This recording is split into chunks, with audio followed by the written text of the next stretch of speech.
Vamos a la definición de sustancia. Sustancias son los distintos tipos de materia, ¿sí? Cada porción de materia tiene particularidades y eso hace que sea diferente de otra porción. A esas características particulares las denominamos propiedades. Y vamos a clasificar a las propiedades según dos criterios. El primero es en propiedades físicas y químicas. Las propiedades físicas son aquellas en las cuales no cambia la composición de la sustancia. Por ejemplo, el punto de fusión, ¿sí? Una sustancia tiene un punto de fusión, el agua, por ejemplo, tiene un punto de fusión de 0 grados, quiere decir que pasa de sólido a líquido en esa temperatura, pero sigue siendo agua, no cambia su composición. El otro tipo de propiedades son las propiedades químicas, que son aquellas en las cuales sí hay cambio en la composición. Por ejemplo, la oxidación. Si una sustancia, dejamos hierro, por ejemplo un clavo, a la intemperie, se oxida. Entonces está cambiando la composición. Deja de ser solo hierro para transformarse en un compuesto de hierro y oxígeno que se llama óxido férrico. El otro criterio de clasificación es según la cantidad de materia y las vamos a clasificar entonces en propiedades intensivas y propiedades extensivas.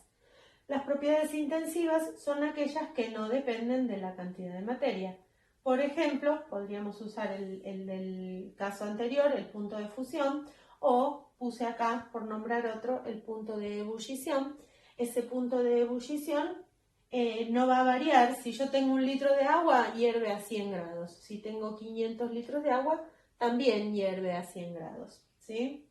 Y en las propiedades extensivas son aquellas que sí dependen de la cantidad de materia, como son, por ejemplo, la masa o el volumen, ¿sí? No ocupa la misma cantidad, ni la misma cantidad de espacio, es decir, no ocupa el mismo volumen 1 litro de agua que 500 litros.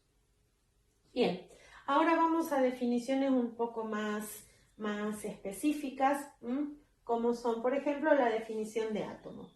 Definimos átomo como la unidad estructural y funcional de la materia, ¿sí?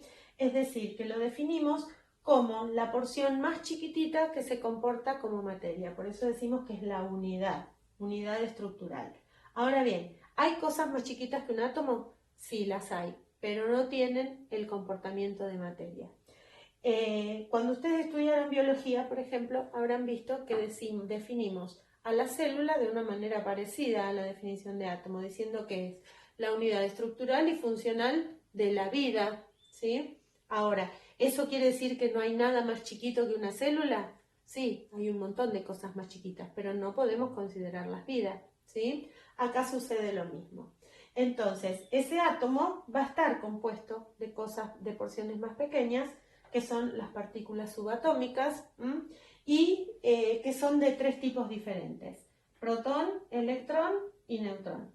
El protón es la partícula que tiene carga positiva, la representamos con la P minúscula y el signo más.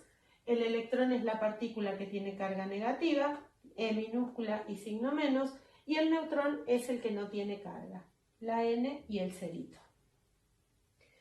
El siguiente concepto es el concepto de molécula, ¿sí? Una molécula es un conjunto de átomos. Ya a partir de 2 podemos hablar de molécula, o debemos, mejor dicho, hablar de moléculas. De ahí en adelante existen moléculas que tienen miles de átomos. Otro concepto es el concepto de ion. Un ion es una partícula con carga. Puede ser un solo átomo, en cuyo caso hablamos de iones monoatómicos, o pueden ser varios, en cuyo caso hablamos de iones poliatómicos. Y los clasificamos según la carga eléctrica. Si la carga que tiene ese ion es positiva, recibe el nombre de catión, y si la carga es negativa, recibe el nombre de anión. El último concepto que vamos a ver en este video es el concepto de cambio, ¿sí? Definimos cambio como toda transformación de la materia causada por la energía.